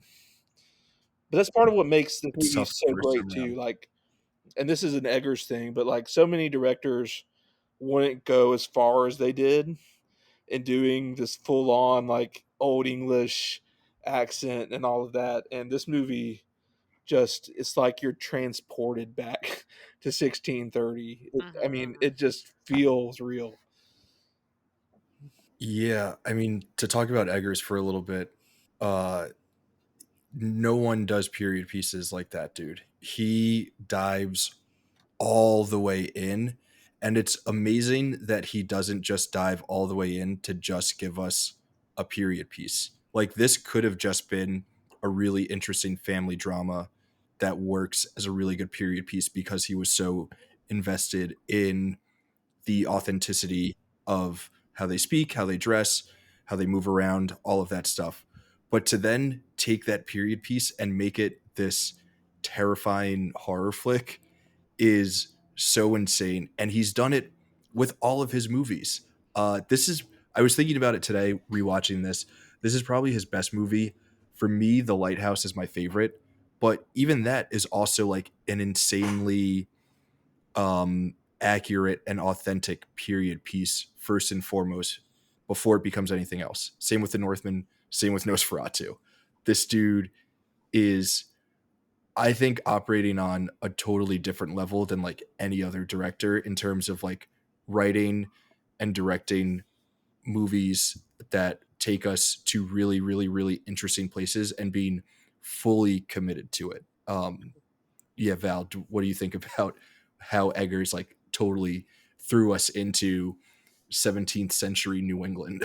Yeah, I mean the Middle English in this movie is ridiculous. I mean, like when I rewatched it this most recent time earlier this week, my partner was like, "Why are you turning on the subtitles immediately?" I'm like, "Do you remember what this movie was like to watch?" I just didn't even because sometimes you give it a try and then you turn on subtitles 5 minutes in, but this one I just started right from moment one, being like, "I'm gonna need subtitles," because it's in like Middle English and it feels very authentic. Like nobody feels like they're putting on a voice. Like it really does feel like you're transported. Everything from the setting, the way the color washing kind of like gets grayer and grayer and grayer as the movie goes on. Even like and you may have noticed I've been knitting on and off a little bit during this episode. I was noticing the knit fabrics and I was like, those are all completely authentic. Like that's crazy to kind of get it down to those like nitty gritty details of like Yeah, that's a hat that the 13-year-old boy is wearing that looks homemade and it has the kind of stitching that a homemade hat would have. Just like every single little detail is done so incredibly well that it creates like what you're saying, that like transporting you to another time. it's awful that the Academy doesn't recognize genre flicks like this because the work that was done in terms of like costuming and stuff here is as impressive as any other period piece. And Absolutely. again, it doesn't just stop at being a period piece, it goes the extra step of being a period piece genre flick that is like Absolutely. he's juggling so much as a director, and like the whole team that worked on this like fully knocked it out of the park, including the casting department, because like you guys are saying, like it doesn't feel like they're putting on accents. All these people look like they jumped out of the 17th century. 100%. Like there's the no strike Starbucks cups on tables here. Like None of them have cell phone face, you know. yeah. Anya Taylor Joy maybe does a little bit, but like But her face is so I'm forget strange. Like it's so is it is it Kate Dickey who plays the mom? Like yeah, she yeah. to me she fully looks like she was alive 500 years ago. Yeah, She does. and same with Ralph Ineson, and probably that Yeah. hair. That hair does a lot to that. Like his hair is awful. Um, but Anya Taylor Joy, her face is not as quite as strikingly insane as it in this movie, maybe as it is now. I think her face has She even still has become baby face like her. in this movie. I mean, her face has only become even like I think a little bit more pronounced with its just Hmm. Mhm. otherworldliness. Like, I think she's gotten rid of some of like her baby fat. yeah, Like her first scene when she's giving the confession, I I awed. I was like, oh, she's just a little baby here. yeah, Yeah, I was like, she is Pretty young. so young in this yeah. scene. And I'm trying to think when this was, because she's only 29 now. So when this was filmed, She was like 18 or gosh, 19. yeah, she was a baby. Yeah. And her debut, which is crazy. It's crazy that this is Egger's debut too, like a stone cold Yeah, masterpiece right out of the gate, and just like the seriously. fact that this is like just Eggers, whether you like each Eggers movie or not, he's just doing the same thing. He's giving you the same basic thing every time. Like he's maybe like the most singular director working today in terms of just Mhm. the kind of movie that you're getting from him. I am so excited to see Robert Eggers' Christmas Carol, and I'm so frustrated. Oh, I'm is that happening? That's happening. Val, breaking news to you right now. Yeah. I don't. Hell yeah. I I missed swear. that somehow. That's so I good. swear Oh, to God that there's somewhere either in a weekend fallout or in a Slack message somewhere I talked to someone about on Screen Age Wasteland about this. So, but I know that I turned either literally oh my during God. That's Nosferatu or amazing. after Nosferatu. I immediately said, "Give Robert Eggers a Christmas Carol like tomorrow," because literally like the first 30 minutes of Nosferatu, I'm like, this could turn into Christmas Carol, and I would be totally like, Totally could. so yeah, no, Christmas Carol is coming. Val Willem Dafoe is almost definitely going to be Scrooge. Um, God, that's so good. Amazing. Robert Eggers Ghost. I'm so like Jacob Marley, the Ghost of Christmas Future, are going to be so gnarly. It's going to be absolutely incredible. So yeah, I'm See, so I excited love A for that. Christmas Carol. I love the Alistair Sim one from 51. So definitely looking forward to And to that. me, I've never seen a movie version of the Christmas Carol that I think is like definitive to me, and I still haven't seen some of those Really. older ones. I guess so. Like I like the You Muppets should Christmas watch the Carol. 51 one because it's very much like the book. Like I like the Muppets Christmas Carol. I like the Mickey Christmas Carol kind of thing, but I don't. There's not a Christmas Carol proper to me. So like, I feel like this will be the definitive version. So I'm just so mad that I See. don't have like I can't find the proof that I was like Eggers should do a Christmas Carol, and then some studio executive obviously was like thinking also yeah he should. Or there was a studio executive who frequents Weekend Fallout Yeah, on Screen Age Wasteland. absolutely. That's probably Exactly. most likely. That's awesome. Yeah, might be one of my favorite directors working currently. Between this and The Lighthouse, like I was like all in on this guy. Um, I don't think I'm gonna end up recommending The Lighthouse, but everyone should watch The Lighthouse because I walked out of that movie levitating. My buddy and I we random aside, we saw it like in the middle of the day and we were planning on doing like a double feature day, and we walked out of the Lighthouse and we were like, let's go get some beers and like decompress from that movie, and we just ended up talking about it for hours, and we were like, we That's can't go so see good. another movie now. Way too good. I wish I saw the Vavitch in theaters. Would have been a great theater experience. um yeah, I don't know that I have much else. I mean, there's we could talk about like that opening scene and like why it is that they're leaving the settlement more if we want to. We could talk more about the family dynamics and like whether or not Thomason was like bullied into becoming a witch. We could ask the question if you guys thought that she was actually a witch all along. Ooh, Yeah, there's a thought. working backwards on that, I don't think that Thomas. I think it doesn't really work for the story if Thomason was a witch all along. Mhm. Like, I mean, Thomason Hmm. is pretty consistently shown even though she does like after being annoyed to death by the twins, doing a very normal human thing of being like, "Now I be the witch of the wood, and I'm going to, kill you." Although it's a little dark considering their little baby brother had actually been like snatched up. Um, Yeah, it was just in jest. yeah. So, but Thomason is almost always like the kindest and like the most in tune. She's trying to do right. She's always like trying to do good things for the family. She's pretty like self-aware, like confessing. One thing I wanted to bring up though too that I noticed on this rewatch is there's definitely I think a juxtaposition made by Eggers of that beginning confession scene from Thomason and the signing the book scene, like Mm, they're framed the same way. So like I think if you're going to look at what Eggers was trying to do, I mean that's pretty much the bookends of Thomason's journey. Um, because I was really Yeah, noticing like yeah, I agree with that. that's very intentional. Like we start here, she's confessing everything and very faithful, very spiritual, and then we end up here. Hmm. that's really interesting. I hadn't thought about that, but it's such a good call. I don't, for those who aren't watching us on the Screenage Wasteland YouTube channel, but while Jacob was talking about that, I sort of made a motion with my head, referring to like where the camera is in both of those. So in the confessional scene, it's like a higher angle shot, sort of looking down at her, and then when she's signing the book, it's like a lower angle shot, like looking up at her face. And obviously, Hmm. like the lighting's different, her hair is different, and things like that. But it totally makes sense in terms of like a book, like bookends for her story, um, kind of being like opposite sides of like the same coin. So Hmm. like she's still like framed in the center, but like we're looking at it from like slightly different angles, which could mean several different things for like where she is in her particular character arc. But that, yeah, that's a great shout.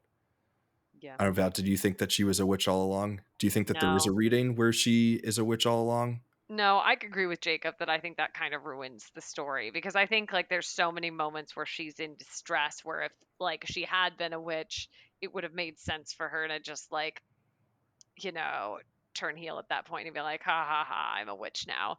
But it's like I think of the scene while you're talking, I was thinking of the scene where the mother is like beating her and she's like, I love you, I love you, I love you, I love you. She just keeps repeating that over and over again and ultimately ends up killing her mother just in self-defense, and she seems super torn up about it. Like we're not there's no relief there. She just seems horrified at her own actions. And I think that that's the point, is that like Thomason is this good person who does genuinely care, and what would she have been like if she wasn't just confined and directed by circumstance? Like we won't ever really know. Yeah, I think Yeah. she's portrayed as a genuinely loving sister to Caleb. Like her relationship with Caleb is actually very sweet, and even though they do have that like lusting element with Caleb, it almost is too portrayed like Caleb's not really like lusting after his sister fully. Like it's just that he's like a boy and he notices like the change and he has lust within him, but it's not really like I like Thomason. Like he still thinks Thomason as a sister and thinks of her in that way. He never, he's never Hmm. really like fully bored on that. So, um, another take, Raph, that you might want to briefly hit is this is also something I just looked at before like doing this review.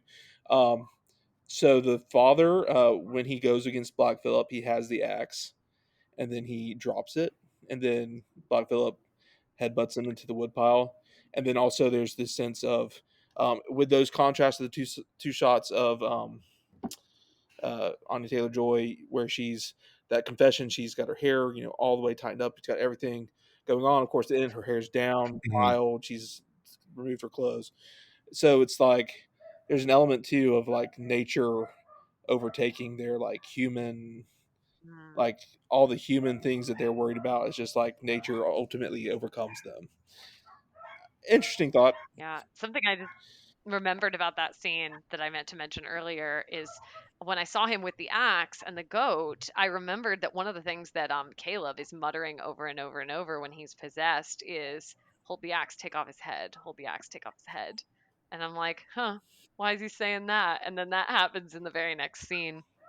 So it kind of just another thing adding into the general mystery and weirdness of that scene.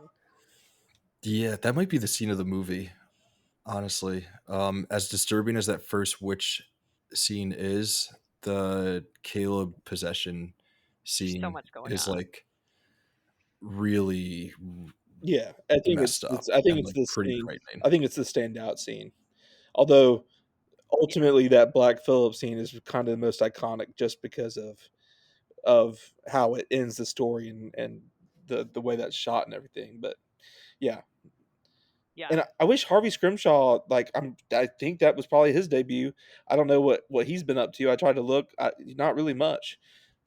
But man, what a performance! He's gonna get pigeonholed. He's gonna get he's gonna do have a lot of typecasting as Mm. only, you know, Middle English Horny, uh yeah, horny teenage, Puritan horny Middle English boy horny possessed by a teenagers. witch. Yeah. Yeah, not Because he doesn't have a cell surprised. phone face. Like that guy can only do Shakespeare for the rest of his life or something. Hey, that's a pretty good gig. You can't put him in that movie Drop or whatever, where there's cell phones. You can't be in that. Oh, dang. It's silly. Oh my god, what else do you guys have? I feel like there's so much more with You this could keep movie that we can going, but continue to yammer on about. There's so much. Yeah, it's no, just a I great movie, think and there's so much. there's one more thing that I could Go talk ahead. about, but I think I'm going to save it for recommendations. You sure? You don't want to talk about it? Yeah, I think it's going to be one of my recommendations. I debated whether to talk about Okay. it during the show or whether to make it a recommendation. I'll just leave it as a recommendation. Yeah. Perfect. Val, what else you got? I feel like No, you got more thoughts. no. I could keep going on this movie. Like, I love horror with religious elements, as I've talked about before. So, like, this is a great movie, and I need to cut myself off. I will say my favorite, this is my favorite Eggers movie. Ralph, I think you said that you maybe not your favorite of the Eggers movies. Val, is it your favorite Eggers movie? I would say it is, though I really did like Nosferatu. Unfortunately, I haven't seen The Lighthouse, so I need to go watch it. Oh my god, The Lighthouse is so good. Ah, Um, I should have prepped. I have like A24 did like a special edition Blu-ray of it that has like a bunch of like sketches and stuff like that's that cool. Eggers did like before the movie, sketching out like characters and like what he wanted the setting to look like. It's awesome. Um, I fully adore that movie. I think I saw that before I saw this, but this is probably his best movie. Um, we were talking about it before we started recording, and it's not something that we typically talk about on the show because I think that it's like counterproductive to the sort of like core thesis of this show. Um, but we were talking about like our letterbox rating systems or like methodology or whatever it is. And I'm sitting here telling you guys that this is probably Eggers' best movie. I gave it 4 stars on Letterbox, and it doesn't make any sense. Like this is, by all accounts, like should be a 5-star movie from like anyone who watches it. So, um, I don't know if you guys are also 5 stars on this bad boy, but this will I be one think of I the few am. episodes where we give it a rating at the end. I'm a 5 stars on. I was a 5 stars on The Witch before the rewatch, and I reinforced 5 stars after watching it this week. Yeah, I mean, for me, it was 5 stars. I'm double checking my letterbox just to not be dishonest. But yes, I did, or I gave it 4.5. I'm so embarrassed. I'm gonna Bump change it it up. to 5. Bump it up. Amazing movie, amazing discussion. Thank you guys both for joining. I feel like this was the perfect crew for the Vavitch. Very happy that this movie is in the canon and that we get to talk some Eggers. I don't know that any of his other movies are in the canon, but they might be Yeah. coming up in recommendations, which we're about to hop into. You guys know the rules. We're going to recommend 3 things. Check out for folks who enjoy the Vavitch. At least one has to be another movie. The other two, any and everything else. So I think for the order we're gonna go Jacob, Val, Raph, because I really want to hear what it is that Jacob was was talking about. All But right. maybe it won't be his first one. It Maybe he'll won't. save You'll it have for to the wait end. until it's the third one. It's my last one to talk about. Damn Okay. it. I mean, I could change that up if I wanted to, but I'm not. So, um, my first recommendation is going to take us out of the horror genre. It's another A24 distributed film about that includes a farm animal very prominently, and it's by one of the other maybe most singular directors working today, which is First Cow by Kelly Reichardt. Um, which is interesting because it's very much not horrifying at all. Um, it's a very gentle movie, kind of a heist movie in a way, um, but it's a very gentle, slow heist movie. That's being don't get your expectations wrong, but it's just something about the way that movie is shot and moves. It's also very period piece, but it's like 1820s Oregon that it's set in. But it reminds me of it in terms of like it's just a muddy wilderness. Um, it's still very like unsettled in many ways, and so just the time period, even though they're 200 years apart, um, remind me a little bit of each other, just kind of out there, kind of isolated in the woods, and the plot revolves around an important an important farm animal, the territory's first cow, which is where the movie gets Nice. its name. Very nice. That Cool. feels like a recommendation for an audience of one named Brian Loomis. I feel like you're speaking to him directly with that I'm recommendation. sure Brian Loomis will appreciate that, although I think is well aware of First Cow. Uh, Yeah. if you're not a Kelly Reichardt fan, uh, just I was not a Kelly Reichardt fan before First Cow. Just go in with an open mind, let the movie set your pace of mind, and you may enjoy it. Maybe. Amazing. I love it. Good pick. I haven't seen it, but it's on the watch list. Um all right, Val, what do you got? All right. So I want to recommend a movie that very different from The Witch, but it is similar in that it is a horror. It is also incorporating like religious aspects, but also incorporating like family drama kind of at the center of it, familial relationships, in this case between two brothers. And I'm going to recommend 2017's The Endless, which is a Mm, very good movie that a lot of people have not heard of. But I've it's not about heard of it. two brothers who left a Heaven's Gate style cult, and one of the brothers is like absolutely like anti-cult, but the other brother has kind of fond memories, kind of wants to go back. And the central question of the film, other than just focusing on the brothers' kind of internal relationship, is like, is what there's something to what this cult believes? Are they kind of right? And it becomes kind of like, is this a sci-fi or is this grounded? And it's a really really good movie that a lot of people haven't heard of. It's got like a 91 on Rotten Tomatoes, It's so got a very pretty interesting decent sci-fi reviews. element. Val, do you think it's too far just to say that this movie involves a certain time? Like can you say what the sci-fi element kind of is? Is that I think that's probably in the trailer. I almost feel like It's probably in the trailer. I would just recommend people go like watch the trailer, like experience it for yourself. If it seems like your vibe, definitely check it out. I really really enjoyed it. because I feel like I know for And you've my Wait, seen what's it it, called sake, again? Jacob? I know for my sake, knowing that at least that there's an element here would like spur me to be even more interested in it and watching it without revealing how in the world it works because it's very hard to explain how the sci-fi element works in this Yeah. story. It's not a time I'm having trouble like explaining it's not a time it. it's not a traditional time travel or time loop movie, but it But contains it is kinda. elements that are related to time travel or time. So if you're interested in time travels and time loops, this is a very strange, different approach that touches on them. It's not the full Yeah. movie. Like it's not like a Groundhog Day where you're repeating the same day kind of deal. Yeah, that's a great way to put it. It is not a time loop movie, but there are time loop travel elements for sure. Interesting. Okay. Yeah. I'm I think I'm I think I'm in. I think I'm Yeah. fully in. It's a good movie. Awesome. I love that. I'm gonna recommend a movie as well. Also a period piece that features two players from this movie, uh, the two parents, Ralph Ineson and Kate Dickey.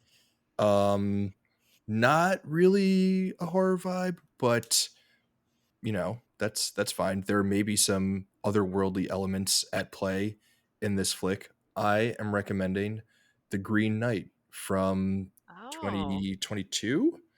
I don't have the year written down, but yeah, from a few years ago. A fun little movie, a fun little King Arthur movie with Dev Patel and oh, Dev Patel. yeah, pretty horny Another movie. another movie which has moments that are very slow and somehow very hypnotizing and like beautiful, which is how I feel at times. Yeah, At times, The Witch gets into that, and then also like First Cow is like that, where it's just like I could watch Dev Patel like walk down the path with the mountains like on his horse for like an hour, and then that's a much more thoughtful connection than me just saying both horny. I mean, they are both horny too. that's true. Jacob's like, yeah, hypnotizing cinematography that takes you to this other world. And horny, I'm like, yeah, he's all real things horny. He wants to bang in that one, huh? Yeah. I haven't seen The Green Knight, but I've heard about that scene from The Green Yeah, Knight. So, yeah, quite horny. yeah. my my second recommendation is linked to this by Ralph Ineson plays Galactus in the new Fantastic Four movie. So I thought another movie by a singular director, a very singular director, Brian Josh Trank. No, it's a Fantastic Four jokes out of the way. Um, uh, I love it every time it hits. Every time. I wasn't even going to do that, and then I was like, "Well, Ralph Ineson is literally Galactus. What are we going to do?" Yeah. So my second recommendation, I went so many different routes trying to recommend stuff for this movie, trying to figure out. And this is a movie that is kind of like underrated, and I haven't watched it since I watched it in theaters. Maybe I've watched it once, but it's been a while, and so I'm not really even sure if it like holds up cinematically because so this is a CBS Films movie, um, but Okay. it was like legitimately so scary to me in the theater, and I looked, and apparently a lot of other people feel this way. The Woman in Black with Daniel Radcliffe um, is a I've been thinking about this movie. gothic period piece. So it's like Victorian. It's got nothing to do with like the 1630s, although it may take place at honestly the same time in England. Um, but it's just a very like this one has a lot of jump scares. It's very haunted house, very gothic haunted house, but just like the style of it is very like dreary black and white. I just wanted to challenge Raph to watch it because it's so jump scare full and like old, white lady dressed in black. I feel like perfect for Raph. He's out. He's out. I Nope. will actually second that for you, Raf, because actually that was one of my first horror movies I ever watched. And I found it challenging, but not like overly scary. Like it's a PG-13 horror movie. So, No, I think I'm good with the jump scares mostly. Like you can get over a jump scare, right? Like it mhm, happens, it's quick. Haunted houses, Lady in White, yeah, I guess that's fair. not this time around. Again, like We'll see. I was I mean, like a teen when I watched this, and yeah, like it's PG-13, it's CBS Films. It shouldn't be like that scary, and yet like in the theater, I was like more scared of that than I was of a lot of things. Like I was like yeah. tense. Yeah. I mean, I don't think it's like you know that revolutionary, but obviously one of my tricks for scary movies is watching them first thing in the morning, so I have a full day to decompress. So maybe that'll be a morning movie. Also, And like coffee and a movie, so good. yes, I agree. I have watched Eli Roth's Thanksgiving at 7 a.m., and that is the way to watch that movie. I don't think I'd want to watch that movie at night. With a coffee and maybe some some Baileys or Jameson in it to get Depends you on how through. hard you're going first thing in the morning. Yeah. Awesome. I think Val, we're back to you for number Oh, two. okay. So this will be kind of a divisive pick because when I've shouted out this movie before with other screen age writers, it's kind of divisive. Like I think like some people have been like that movie sucks, and I'm like I don't think it sucks. But anyway, this is another movie that involves a witch kind of character, witch-esque. There's some demon possession going on, and it's also very slow moving, lots of tree panning shots, spooky northeast, and I'm going to recommend The Black Coat's Daughter by Osgood Perkins. And Mm, I haven't I seen it. love this movie. It is like it is the kind of slow moving, slow burn movie that specifically works for me. It feels very upstate New York, spooky New England. Um, the actress who's in it from Chilling Adventures of Sabrina, she's been in a bunch of other horror stuff now, but she's so good in it, and it's just a very unsettling slow burn movie. Osgood Perkins, I think, has kind of shown he's got the juice, and I really like all of his movies, but this one in particular is my favorite. Nice. Yeah, I've not seen the Black Coat's I want to check Daughter. this one out. Yeah, so me and Raph can't judge you because we have not seen it.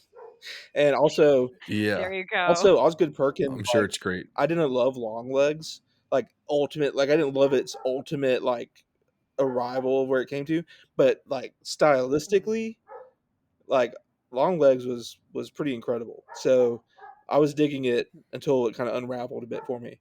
So I think, yeah, I mean that sounds really interesting. Also, A24 is getting a lot of love in our recommendations. We're just like It we're is. I just mean, there's a lot of A24 we're bangers. Oh just yeah, pulling all the A24 out to go with The Witch. It's nice. yeah. Very A24 heavy. I'll talk to you guys about Long Legs once we finish recording. There's not enough time now. For my second recommendation, also a movie that is maybe a bit divisive amongst Screen Age Wasteland contributors and just like with film fans at large. I like to think that I was very early on the train of reclaiming this movie as a classic, and I have kind of made it my lifelong mission to defend this movie with my entire heart and soul. Another movie about isolation, being in the woods, lots of long lingering shots of trees, things of that sort, beautiful fall photography, an amazing story about family and being hard-headed and stubborn and trying to like protect your family. One of the best movie, maybe not one of the best movies ever made. That's an overstatement. I won't take it all the way there. But a very good movie that everyone should dig and everyone should watch every fall. I'm recommending M. Night Shyamalan's The Village. I have never seen The Village, so It I has will been not a judge. I know what I feel like I've seen it, but I it has haven't. been a long time since I've seen The Village, but I also remember liking it more than the derision that it has received. Especially like the first hour of that movie without even like before they even show the creatures or whatever is like pretty gripping. Um, and that's like just the suspense of like what they're talking about. I think if anything, the movie falls apart the more they reveal. Like I think when it's like more shrouded in mystery again, I think I think it works. I'm not one of those that thinks the reveal doesn't work. Raph is shaking his head at me. I'm just saying, No, when you watch the movie knowing what the reveal is, it hits so much harder. and Like the that's emotional weight, the thematic weight of the movie makes so much sense. Like if he had just like revealed it at the beginning and the rest of the movie is just like watching them go through that, I think it ends up being just like a really brilliant emotional piece. yeah. And then also like Roger Deakins shoots the ever living fuck out of that movie. But Okay. I think Sorry, that that's the divisive bit, right? I think the reveal of what's going on behind the scenes is where that movie gets so divisive, right? I don't know if it was. I think it's people. Some people don't like what the answers were. You know what I'm saying? So yeah, no, I think it works fine, and I need to go Mhm. back and watch it knowing because I haven't really watched it all the way through. I don't think since I've seen it the first time, and I was very young. But yeah, very fall vibes, very cool, very well good Yeah, spread. with every rewatch, I love that movie more and more. I want to rewatch it soon. And Val, I need you to watch so that you can. Okay, I just pulled it up. It's on Hulu, so I'll watch it soon, probably in the next week. We need your thoughts. All right. Um, awesome. I probably should have saved that for my last recommendation since I feel so strongly about it. All right, Jacob, what do you got for us? So I'm finally going to get to the one that you wanted to hear. And this is going to be like the closest I probably ever get to a pretentious kind of recommendation. Nowhere still near as Mhm. pretentious as Raph, who's like told people to go to a museum, if I remember correctly. Like Yeah, probably. I think you Hey, if it's a cool museum. yeah, but like it's like a museum you have to travel to. You know, I'm not sure. Raph, you didn't. Did you recommend going to Japan and looking at all the bathrooms that were cleaned in perfect days, or was that just something that you talked about as your own journey? I definitely wrote about it. I don't know if that was one of my recommendations, but I probably did recommend um, a museum. Yeah, I did recommend a museum in Japan, the the manga museum in Osaka Yeah, Okay. for Akira. Yeah, we were talking about yeah. There Akira, you go. and Awesome. I was like, yeah, just go to Osaka and go to this museum about about It's a anime and manga. it's You just a know, fun callback because mine is not as difficult as going to the museum, or whatever. But my recommendation is the paintings of Francisca Goya, specifically the black paintings. Specifically, you may be or may not be familiar with Saturn devouring his son, which is like the most, I think, well known of those paintings. Even if you don't know it by name, you've probably Mhm. seen it. It's pretty horrifying. Clearly, some inspiration for the witch. Um, the way that the witch's naked body looks with the gross wrinkles and the lighting feels like the bodies of Francisco Goya's work. Also, look up The Witch's Sabbath or The He Goat by Francisco Goya, which is like just the witch vibes all the way through. Like I don't know what to do with that other than like Absolutely. bringing your attention to the painting and like looking at it for a minute, and just knowing that That's it awesome. exists. But it clearly like is an inspiration for this work or like very similar in vibes. And also The Witch's Cool. Flight. Francisco Goya also did The Witch's Flight, which is like very similar to the ending scene of the witches floating up around the campfire. So I can't believe you're not recommending a museum for us to go to see his work. Well, I just Googled it and you can go see at least the what one did I just have up? The Witch's Sabbath if you travel to Madrid. So, if that's doable for you, you can go see it in person. Nice. Oh, there's a museum. He has an entire museum dedicated to him in Zaragoza, um, a city that I've been to in Spain. So Very cool. there I go, being pretentious again. That's a great pick. I love that. Um, nice. Yeah, Worth the wait. Worth the absolutely. wait for sure.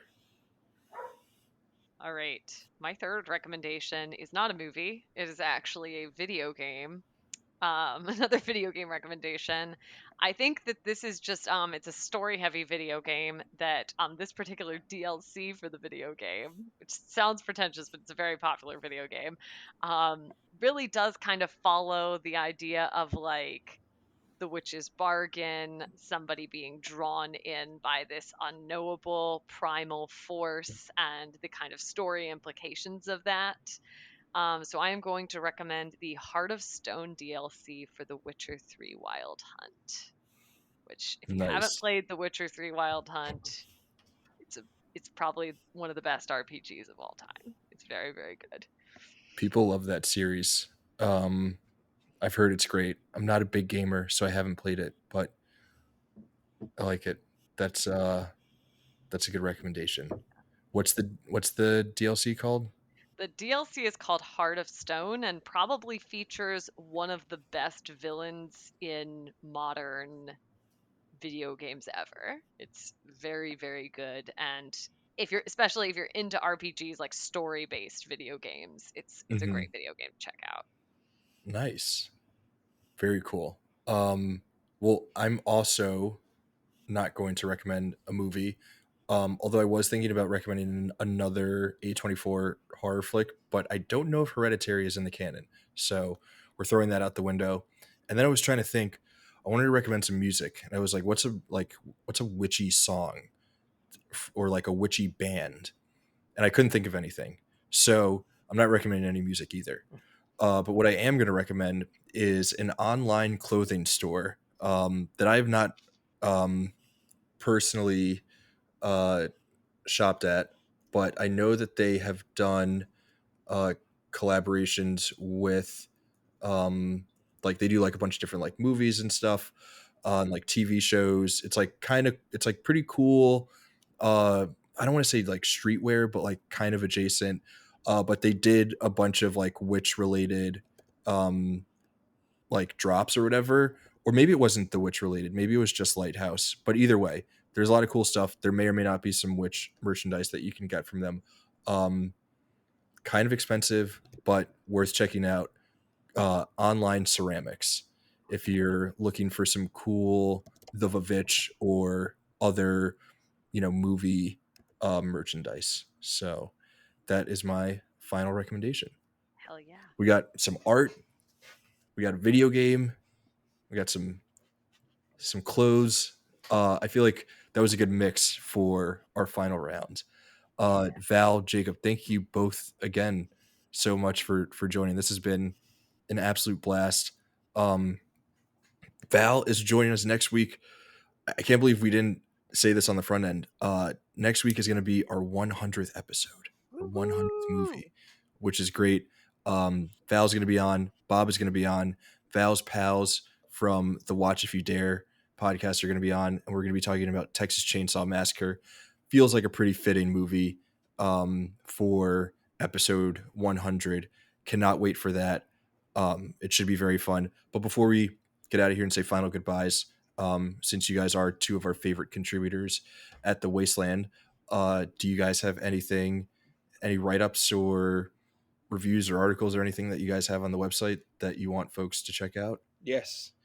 I have officially tied my hands and started back weekly pole position.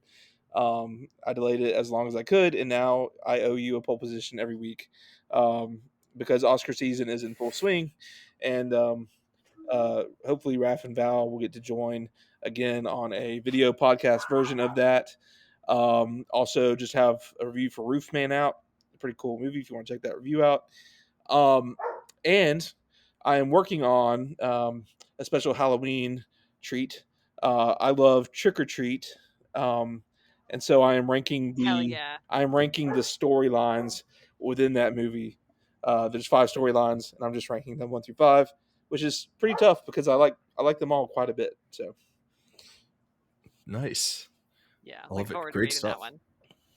Yeah, I don't have a ton coming up. A lot of the things I'm kind of committed to write are movies that are coming out, so not out yet. But I did just watch the screener for a movie called The Ritual House, directed by Crystal Huang. Um, Mixed bag. I ultimately kind of enjoyed it.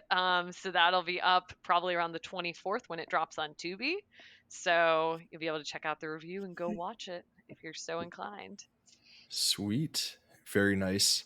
Fun stuff all around. A lot of fun things happening on the website. There's like for Halloween, for Spooktober, we've rebranded for the month as Scream Age Wasteland, which is very fun. There was a cool list of best horror sequels that I think recently wrapped up last week.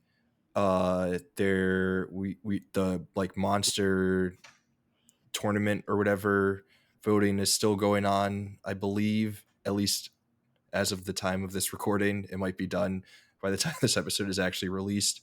There are a few other things that are going on the website that I can't remember, but it's always fun. There's always good stuff to check out. So head on over to Screen Age Wasteland proper for great stuff. Always a fun time over there. Um, I don't have much that I'm writing these days. We're just trying to crank out episodes of the canon. So we'll be doing this. We'll be back next week, like we said, with Texas Chainsaw, episode 100. It's going to be an absolute blast. We really hope to see you there, Screenagers. And of course, as always, in the meantime, we will see all of you lovely folks in the very, very, very spooky wasteland. Bye, everyone. Yep.